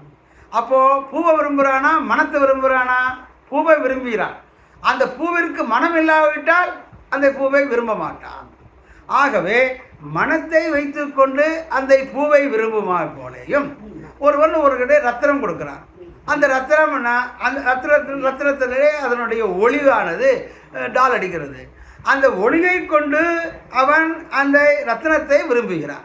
இல்லாட்ட ஒரு கல் இருக்குது, கல் எடுத்து கொடுத்தா இது என்ன கல் தூர போடணும்னா இது சாலக்கிராம கல் அப்படின்னா சாலக்கிராம கல் இதுக்குள்ளே பெருமாள் இருக்கார், விஷ்ணு இருக்கா, இதுக்குள்ளே தங்கம் இருக்குது அப்படின்னு சொன்னால் இரண்யவரணாம் ஹரின்னு இருக்குது, இதுக்குள்ளே பெருமாள் இருக்கார், பெருமாள் இருந்தால் மகாலட்சுமி இருப்பாள், அவளே இரண்யவரணாம் ஹரிஹி அப்படின்னு அவளே தங்கமயமானவள் அப்படின்னா ஓ தங்கம் இருக்கோ இது உடச்சி பார்க்கலாமோன்னு ஒருத்தருக்கு தோன்றுது. அது எதனால் இதை விரும்பிக்கிறான்? அதில் தங்கம் இருக்குது அப்படின்னு. அதனால தானே மேலக்கோணத்தில் தங்கம் இருக்குது, உள்ள ரத்னங்கள் இருக்குதுன்னு பெருமாள் சிலையை உடைச்சி எடுத்துகிட்டு போயிட்டான். அப்புறம் 29வது பட்டம் சுவாமி வந்து இப்போ பரமக்கிரமையால் இருந்திருந்து இப்போ புதுசாக பண்ண திவ்யமங்க விக்கிரகம் அங்கே உள்ளே போக முடியாமல் அவர் உள்ளே போனால் வழியே நான் இன்றைக்கி சாப்பிட மாட்டேன், அன்றவை எனக்கு பட்டினி நாளேன்னு இருப்பேன்னு இருந்து அதுக்கப்புறம் உள்ளே இப்போ எப்படியோ பெருமாள் சுவாமி சிரமப்படுறாரு அப்படின்னு கூட சேர்த்து அதுக்கப்புறம் சாப்பிட்டோம். இப்படி ரத்தினங்கள்லாம் போட்டு பீடத்திலே போடுவாள். ஆனால் ரத்தினங்களுக்கு என்ன மதிப்பு? அந்த ஒளியினால் மதிப்பு. பிரகாசம் தான் ஞாபகம் வந்ததுனால சொன்னேன். அதனாலே ஒரு ரத்தினக்கல்லினாலே அந்த ஒளியினாலே ரத்தினக்கல்லுக்கு மதிப்பு. சாதாரண கல்லுன்னா கூழாங்கல்னா கீழே போட்டுருவான். நல்ல கல்லாக இருந்தாலும் கூழாங்கல்ல இருந்தாலும் அதை தேய்ச்சி கழிச்சு விளையாடுவான். அது சாதாரண கல்லை கொடுத்து இந்த கல்லை வச்சு யார் விளையாடுவா? அது ஸ்மூத்தாக இருக்கணும். கழிச்சு விளையாடுறதுன்னு விளையாட்டு அது இப்படி போட்டு கல்லை போட்டு வந்து விளையாடுவான். அப்போ பாட்டெல்லாம் சொல்லுவாள். அந்த கல் கூட கூழாங்கற்கள் நல்ல ஸ்மூத்தாக இருக்கணும். இல்லாட்டா குழந்தைகள் வந்து கல் தண்ணியில் தேய்க்குங்கள், அதை தேய்ச்சி அதை உருண்டையாக்கி அதை சாஃப்டாக்கி அதுக்கப்புறம் கையை உருண்டையாகி அது விளையாடுவாங்க. அந்த விளையாட்டுலாம் இனிமேல் வரும் காலர்களுக்கு அவர்களுக்கு தெரியவும் தெரியாது, சொன்னாலும் புரியாது, சொன்னாலும் கேட்க மாட்டான், அவளுக்கு டைம் கிடையாது. அப்படி ஆயிடுது உலகம். அப்படி இருக்கும் பொழுது அந்த ரத்தினத்தாலே அந்த ரத்தினக்கல்லினுடைய ஒளியினாலே ரத்தினத்திற்கு மதிப்பு. அதுபோல பூவினுடைய ஒரு வாசனையினாலே கந்தத்தினாலே பூவுக்கு மதிப்பு. அதுபோல இந்த ஆத்மவஸ்துக்கு எது வச்சுன்னா இந்த சேஷத்துவம் இல்லைன்னா இந்த ஆத்மவஸ்துக்கு மதிப்பு கிடையாது. ஆகவே சேஷத்துவத்தை முதலே சொல்லி அந்த சேஷத்துவம் உடையது ஆத்மா என்பதாக சொன்னார் என்பதாக காட்டுகிறார். மனத்தையும் ஒளியையும் கொண்டு பூவையும் ரத்தினத்தையும் விரும்புமா போலே சேஷம் என்று ஆத்மாவை ஏன் ஆத்மாவை ஆதரிக்கிறது? சேஷத்துவம் ஆத்மானா முக்கியம். ஆத்மா இல்லாட்டும் சேஷத்துவம் எங்கே வந்து எதுக்கு சேஷத்துவத்தை முதல்ல சொல்கிறேன் அப்படின்னா இதனால தான் சேஷத்துவத்தை முதலே சொல்லுகிறோம். சேஷம் என்று ஆத்மாவை ஆதரிக்கிறது. சரி, அப்படி ஆதரிக்க வேண்டாம். ஏன் ஆதரிக்கணும்? வேண்டாமே அப்படின்னா அது அல்லாத போது அப்படி ஆதரிக்கவில்லை என்றால் உயிரினால் குறைவிலம் என்கிறபடியே தியாஜ்யம் என்பதாக ஆழ்வார்களுடைய திருவாய்மொழியிலே ஒரு பாசுரத்தை இங்கே எடுத்து மாமணிகள் காமிக்கிறார். உயிரினால் குறைவில்லை என்பதாக அந்த பாசுரம் திருவாய்மொழி 4ஆம் 10 8ஆம் திருவாய்மொழியிலே 10வது பாசுரம். உடம்பினால் குறைவில்லா உயிர் பிரிந்த மலைத்துண்டம் கிடந்தின போல் துணிபுலவா அசுரர் குலாம் துணி துகந்த தடம் புனல் சடைமுடியன் தனியொரு கூர் அமர்ந்துரையும் உடம்பினால் கவராத உயிரினால் குறைவிலமே என்பதனால உடம்பினால் குறைவில்லா உடம்புடையான் கவராத 10 தானே. உடம்புடையான் கவராத உயிரினால் குறைவில்லையே. உடம்புடையான் கவராத, உடம்புடையான்றது சேஷத்துவம், உயிரினால் குறைவில்லை.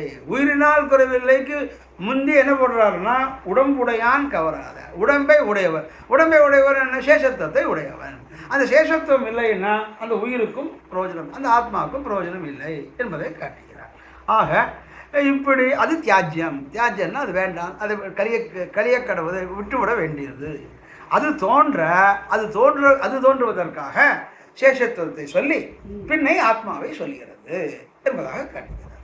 அதாவது மனத்துக்கு ஆசிரியம் என்று பூவை விரும்புமா போலேயும் ஒளிக்கு ஆசிரியம் என்று ரத்னத்தை விரும்புமா போலேயும் சேஷத்துவத்துக்கு ஆசிரியம் என்று ஏற்று ஆத்மாவை ஆதரிக்கிறது.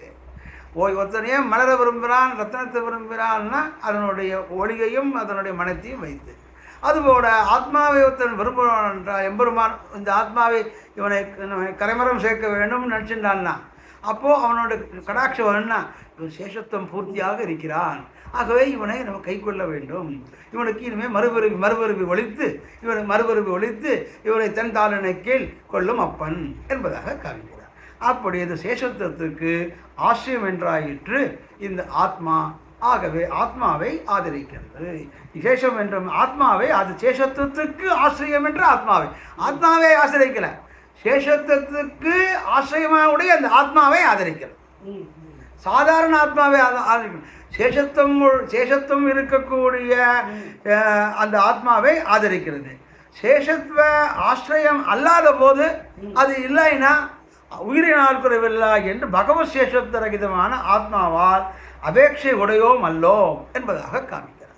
இப்படி உயிரினால் குறைவில்லாம் என்று பகவத் சேஷத்துவ ரகிதமான ஆத்மாவால், பகவத் சேஷத்துவம், இவன் பகவானுக்கு அடிமை இல்லைன்னு ஒரு ஆத்மா இருந்தான்னா அந்த உயிரினால் என்ன, அவனால் ஒன்றும் பிரயோஜனம் கிடையாது. சேஷத்துவம் இருந்தால் தான் ஆத்மாவுக்கு மதிப்பு.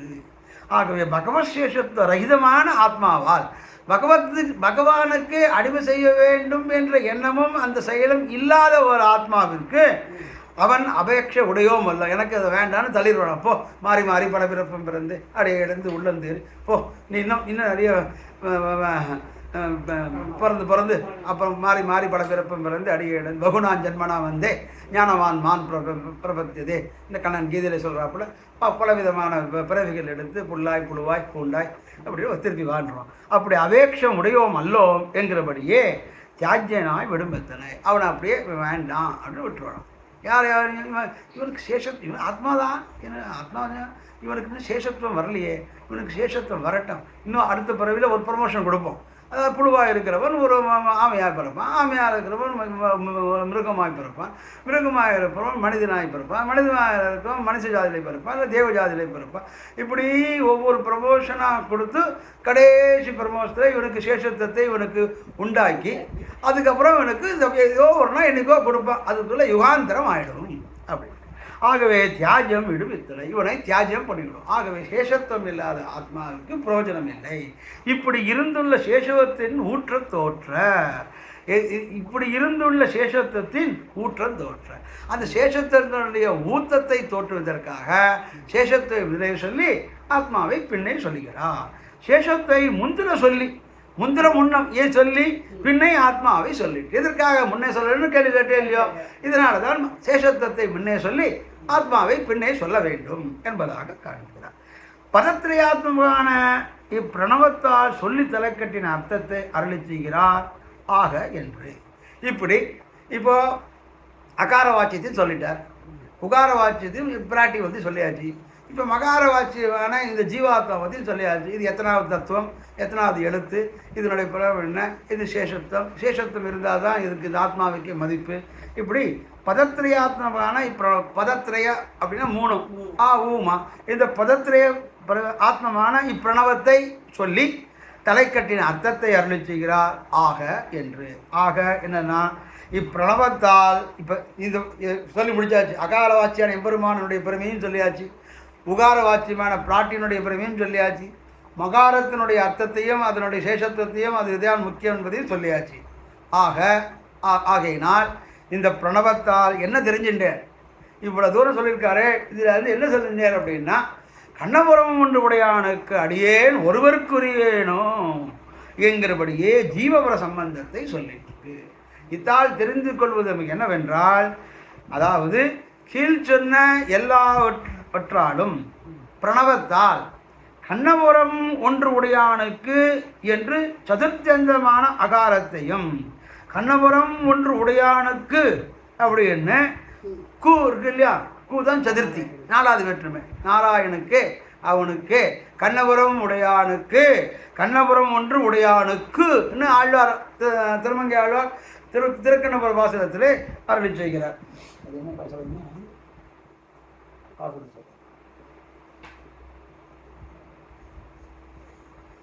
பெரிய திருமொழியிலே 8ஆம் பத்திலே 9வது திருமொழி கைமானம் மதையானைங்கிறதுல 3வது பாசுரம், விடையேன் அன்றடர்த்து வெகுண்டு விளங்கலற படையால் ஆளிதட்ட பரமன் பரஞ்சோதி மடையார் நீளம் மல்கும் வயல் சூழ் கண்ணபுரம் என்று உடையானுக்கு அடியேன் ஒருவருக்கு உரியேனோ என்பதாக காட்டுகிறார். அதை சுவாமி புலராச்சாரியார் கண்ணபுரம் புறம் ஒன்று உடையானுக்கு அடியேன் ஒருவருக்கு உரியேனே அப்படின்னு கண்ணபுரம் உடையானுக்கு என்று 4வது வேற்று உரிமையை கூவை சொல்லி அந்த உடையானுக்கு அவனுக்கே அப்படின்னு அவனுக்கே யாரு அடியேன் அடியேன் என்று சேஷத்துவ ஆசிரியமான மகாரத்தின் அர்த்தத்தை அந்த மகாரத்தின் அர்த்தத்தை கண்ணபுரம் உடையானுக்கு யார் கண்ணபுரம் உடையானுக்கு அடியேன் அடியேன் யாரு மகாரத்தின் அர்த்தத்தையும் ஒருவருக்குரியேனோ கண்ணபுரம் என்று சொல்லும் போது சதுர்த்தி அந்தமாக 4ஆம் வேற்றுமை சொல்றார். அடியேன் என்று சொல்வதனாலே சேஷத்துவமான மகாரத்தை சொல்றார். ஒருவனுக்குரியேனோ என்ற அர்த்தத்தாலே அந்நிசேஷ நிவர்த்தகமான உகாரத்தையும் சொல்லான் என்று கொண்டு அவனுக்கே உரியவன் அந்த எம்பெருமானுக்கு கண்ணபுரம் என்று உடைய அந்த சௌரிராஜ பெருமானுக்கே அடியேனுடைய என்று ஒருவனுக்கே உரியேன் என்று இவரை தவிர மற்றவருக்கு இல்லை என்று சொல்லிருக்க இல்லையா, அதான் அந்நியசேஷத்துவம். அந்நியசேஷத்துவ நிவர்த்தகம், அந்நியசேஷத்தை தவிர்க்கிறது. அந்த அந்நியசேஷத்தை தவிர்த்தா சேஷத்துவம் தானே தன்னிடையே வந்து சேரும். அந்நியசேஷத்தை நிவர்த்தனமான உகாரத்தையும் சொல்லான் என்று கொண்டு அது உகாரத்தினாலே சொல்றாரு. ரெண்டும் சேர்ந்து ஒரு மிதிரம் தானே நமக்கு உத்தேசம். அதுவே அந்த ஒருவன் அவளுக்கே நான் உரியவேன், சிவன் நாராயணக்கே நான் உரியவேன். அப்போ மகாரத்தில் உகாரத்திலே அவ்வளோ வந்துடுறா இல்லையோ. இப்படி அநிசேஷ நிவர்த்தகமான உகாரத்தையும் சொல்லான் என்று கொண்டுனா உகாரத்தையும் சொல்லி பிரணவார்த்தத்தை அனுசந்திக்க திருமங்கை ஆழ்வார் ஸ்ரீசுக்திபடியே ஜீவவர்களுக்கு உண்டான சேஷசேஷி பாவ சம்பந்தத்தை சொல்லிற்று. ஆகவே இத்தால் என்ன சொல்லிட்டுன்னா சேஷி சேஷ பாவத்தை, யார் சேஷா நம்மெல்லாம் சேஷன், அவன் சேஷி, அந்த சேஷி சேஷி பாவ சம்பந்தத்தை சொல்லிற்று என்று சொல்லி இன்னமும் அப்படி சொல்லிட்டுன்னு சொல்லி மேற்படி இதோடு மட்டும் இல்லை, மேற்படி பொய்கையாருடைய திவ்ய சூக்தியிலே சேஷத்துவ பிரதி சம்பந்தி ஒரு மிதுனம் என்னும் இடம் தோற்ற இந்த ஜீவபர சம்பந்தத்தை அருளி செய்கிறார். இத்தாள் தாமரையால் கேள்வன் என்று தொடங்கி என்று அடுத்தபடியாக அந்த முதல் திருவந்தாரே பொய்கையாழ்வார், பொய்கையார் பூதத்தார் பேயார், ஐப்பசியில் ஓணம் அவிட்டம் சதை, நாளைக்கு பொய்கையாழ்வார். அந்த பொய்கையாழ்வார் அருளி செய்த முதல் திருவந்தாதியிலே 67வது பாசுரத்திலே பெயரும் கருங்கடலே நோக்குமாறு ஒன்பு உயரும் கதிரவனையே நோக்கும் உயிரும் தர்மனையே நோக்கும் ஒன் தாமரையாள் கேள்வன் ஒருவனையே நோக்கும் உணர்வு என்பதாக காமிக்கிறார். அவை என்னன்னா அதுதான் கண்ணபுரம் ஒன்று உடையானுக்கு அடியேன் ஒருவனுக்கே ஒரு ஏன்னா இங்கே ஒருவனையே நோக்கும் உணர்வு அப்படின்னு என்னன்னா ஒரு தடாகத்திலே தாமரப்பூ மலர்ந்துருக்கு. அந்த தாமரப்பூவை அதுக்கு சூரியன் பிரகாசம் வந்தால் தான் அது மலரும். மற்ற என்ன தேஜஸை கொண்டு வச்சாலும் அது மலராது. அதுக்கு எவ்வளோ சூரியன் எவ்வளவு டிகிரி கொடுக்குறானோ அதில் அது மலர்றது, மற்ற எதுனாலும் அது மலராது. அப்புறம் மலர்ந்தாலும் சூரியன் எங்கே போகுமோ அந்த திசை நோக்கி தான் அது போகும். சூரியன் கிழக்க உதித்தால் கிழக்க பார்த்து இருக்கும், அப்படியே அவனுக்கு கொஞ்சம் நடுவில் வந்தால் நடுவில் நிற்கும். மேற்க போயிட்டான்னா அதுவும் தன்னை சாய்த்து கொண்டு ஒருவனையே நோக்கும் உணர்வு, அவனையே நோக்கணும். கண்ணபுரம் ஒன்று உடையானுக்கு அடியேன் ஒருவருக்குரியேனோ அப்படி சொல்ல அவனுக்கு ஒருவனுக்கே ஒருவன். இவன் இங்கேயும் ஒரு ஒன்றாமரையால் கேள்வன் ஒன்றாமரையால் பிராட்டியனுடைய திருமகள் கேள்வன் சிவன் நாராயணன். அவனையே ஒருவனையே நோக்கும், அவனை தவிர மறந்தும் பிறந்தலாம் அந்த என்பதாக காட்டுகிறார். அடுத்தது இது திருமங்கை ஆழ்வார் கண்ணபுரம் என்று உடையானுக்கு அடியேன் ஒருவருக்கு உடையதோ என்பதையும் சொல்லி மேலே இன்னமும் மேற்கொண்டு ஒன்று சொல்லணும்னா பொய்கை ஆழ்வாரும் தன்னுடைய முதல் திருவந்தாதி திவசுக்தியாரே சேஷத்துவ பிரதி சம்பந்தி ஒரு மிதினம், அது அந்த சேர்க்கையே நமக்கு உத்தேசியம் என்னும் இடத்தை ஒன்றாமரையால் கேள்வன் என்று சொல்லி அப்பேற்பட்ட ஒருவனையே நோக்கும் உயர்வு என்று சொல்லி பெயரும் கருங்கடலே நோக்குமார். ஆறு எங்கே உற்பத்தி ஆகும், கடைசியில் எங்கே போய் சேரும், எதை போய் தேடிகிட்டே போகும், கடலை போய் தேடும். தொக்கிலங்கு ஆறெல்லாம் பறந்தோடி தொடுகுடலே புக்கின்றி புறநிற்க மாற்றாத மற்றவை போல் என்று குலசேகர ஆழ்வார் ருத்வக்கோடு திவ்யசேஷத்திலே அணிவிக்கிறார். தொக்கிலங்கு ஆறெல்லாம் பறந்து ஓடி எங்கே தான் பறந்து தெரிந்து ஓடி என்ன கடைசியில் எங்கே வந்து சேரணும், கடைசியில் ஆகாசாத் பதியந்தோயம் யதா கச்சதி சாகரஹா மேலேருந்து விழுந்த ஜலமெல்லாம் நதியாக, ஓடையாக, குழியாக, குட்டையாக எப்படி ஆனாலும் சரி கடைசியிலே பொருள் சேரும் இடம் கடல். அதுபோல பெயரும் கருங்கடலே நோக்கும். ஆறு எப்படி கருங்கடலே போய் சேருமோ அதுபோல இந்த தாமரை பூ எப்படி சூரியனே நோக்குமோ அதுபோல கண்ணபுரம் ஒன்றுடையானுக்கு அடியேன் ஒருவனே ஒருவருக்கு உரியனே சொல்றாள் போல இங்கும் தருமனையே நோக்கும், உயிரும் தருமனையே நோக்கும். ஒன் தாமரையால் கேள்வன் ஒருவனையே நோக்கும் உயர், அவனே தான் நோக்கும், அதை தவிர வேறொன்றும் நோக்காது என்று சொல்லும். இத்தால் தாமரையால் கேள்வன் என்று தொடங்கி இத்தால் தாமரையால் கேள்வன் ஒருவனையே நோக்கும் உணர்வு என்றதாயிற்றுன்னு அடுத்த சூத்திரத்திலே 73ஆம் சூத்திரத்திலே காமிக்கிறார். பங்கிவாட்சி இத்தால் தனக்கும் பிறருக்கும் உரித்தன்று என்கிறது. அதாவது அந்நியசேஷ்வ நிவர்த்தகமான இவ்வுகாரத்தாலே அந்நியரின் அந்நியதமத்துவம் அபிஷ்டமாகையாலே இவ்வாத்மவஸ்து தனக்கும் உரித்ததன்று தன்னை ஒழிந்த சம்சாரிகளுக்கும் உரித்ததன்று என்னுமிடம் சொல்லுகிறது என்கை. ஆக உகாரார்த்தத்தை அருளிச் செய்தாராயிற்று. அனந்தரம் திருதீய அக்ஷரமான மகாரத்தை அருளிச் செய்கிறார். மகாரம் என்று தொடங்கி 66வது சூர்ணிகை. மகாரம் 25ஆம் அக்ஷரமாய் ஞானவாச்சியுமாய் இருக்கையாலே ஆத்மாவை சொல்லுகிறது.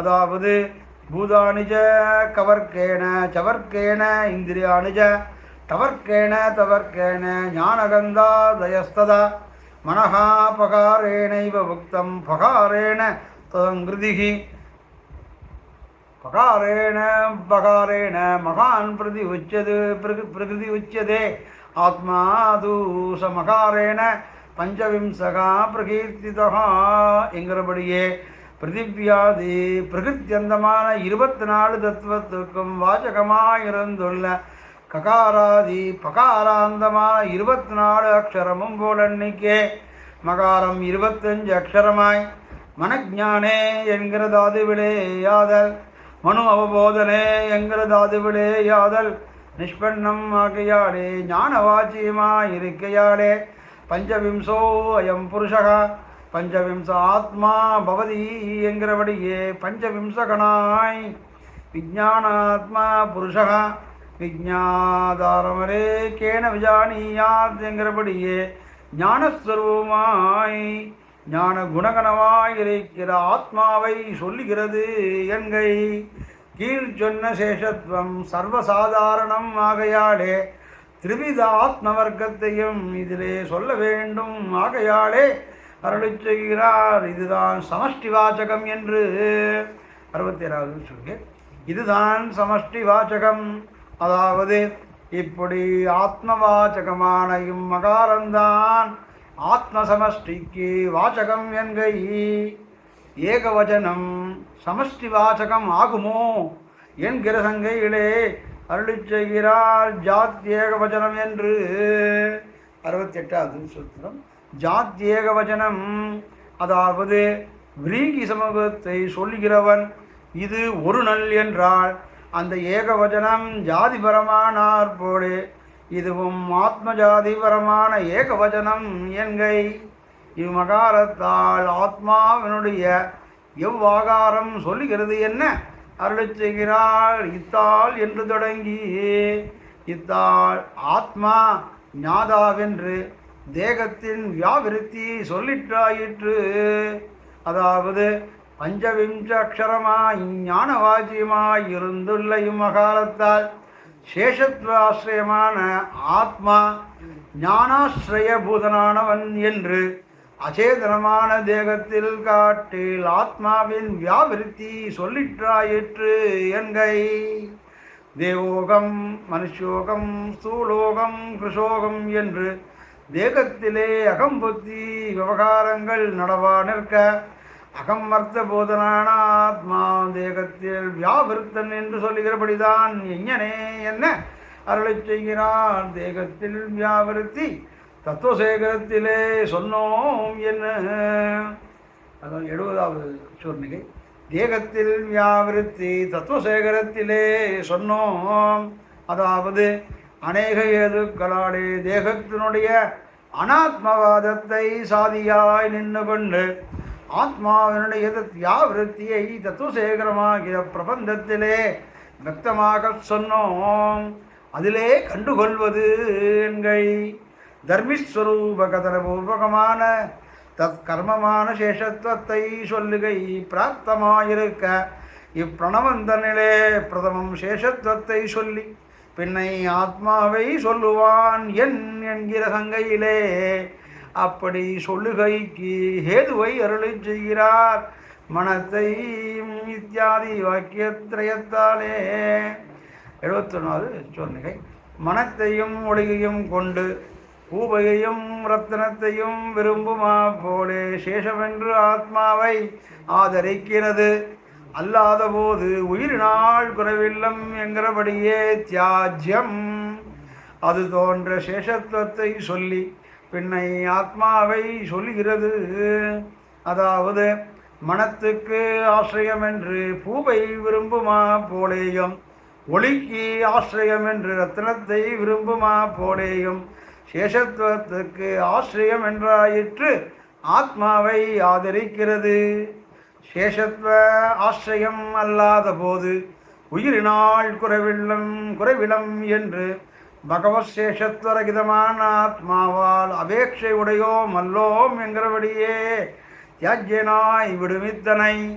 இப்படி இருந்துள்ள சேஷத்துவத்தின் ஊத்தம் தோத்த சேஷத்துவத்தை முந்திரச் சொல்லி பின்னை ஆத்மாவை சொல்லிற்று என்கை. பதத்ரய ஆத்மவானை பிரணவந்தான் சொல்லி தலக்கட்டின் அர்த்தத்தை அருளை செய்கிறார். ஆக என்று தொடங்கி 72வது சொன்னேன். ஆக பிரணவத்தால் கண்ணபுரம் என்று உடையானுக்கு அடியேன் ஒருவர்க்குரியேனோ என்கிறபடியே ஜீவபர சம்பந்தத்தை சொல்லித்து, அதாவது கீழ் சொன்ன எல்லாவற்றாலும் பிரணவத்தால் கண்ணபுரம் ஒன்று உடையானுக்கு என்று சதுர்த்தியந்தமான அகாரத்தையும் அடியே நின்று சேஷத்வாசிரயவாசியான மகாரத்தில் அர்த்தத்தையும் ஒருவர்க்குரியேனோ என்று அந்நிசேஷத்த நிவர்த்தகமான உகாரார்த்தத்தையும் சொல்லான் என்று கொண்டு பிரணவார்த்தத்தை அனுசந்தித்த திருமங்கையாழ்வார் ஸ்ரீசக்திபடியே ஜீவவர்களுக்கு உண்டான சேஷசேஷி பாப சம்பந்தத்தை சொல்லித்து என்கை.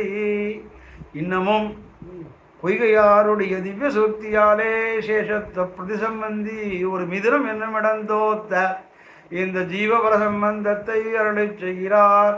இத்தால் தாமரையால் கேள்வன் என்று தொடங்கி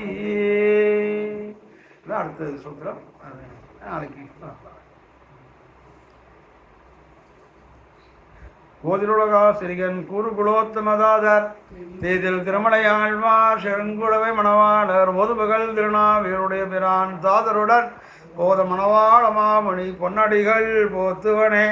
வாடி உலகாசிரியன் வாடியவன் மண்ணுகளம் வாடி முடிம்ப எண்ணம் மாநகரம் வாடி மனம் சூழ்ந்த பேரின்ப மல்கு மிகு நல்லா இடம் சூழ்ந்திருக்கும் இருப்பு போது முடும்பை உலகாசிரியன் அருளேது மறவாத எம்பெருமான் நீதி வடுமா திருநல்லூர் மாமரையோன் பாதந்தொடுவாருக்கு வாராதுயர். நமஸ்ரீ சைலநாதாய குந்தி நகர ஜன்மனே பிரசாத லப்த பரம பிராபிய கைங்கரிசாலினே. ஸ்ரீமச்சடாரி கடைஜேதிராஜ சம்யஜாமாத்திருவாணகிரி யோகி பதாம் ச பக்தம் சுத்தியந்த யுக்ம சுகபோதன சம்பிரவீனம் ராமாஞ்சம் நிதிவரம் குருமாஸ்ரயாமஹ. ஸ்ரீமச்சடாரிதிராஜ கிருபாவலம்பம் சௌமியோபயந்திர ககனாத்திருமுனீந்திர பக்தம் வேதாந்த யுக்ம விசதீகரண பிரவீணம் ராமாஞ்சம் அதிபதிம் குருமாஸ்ரயாமஹ. ஆழ்வாரும் பெருமானார் புடலோகாச்சாரிய ஜியர் திருவடிகளே சரணம்.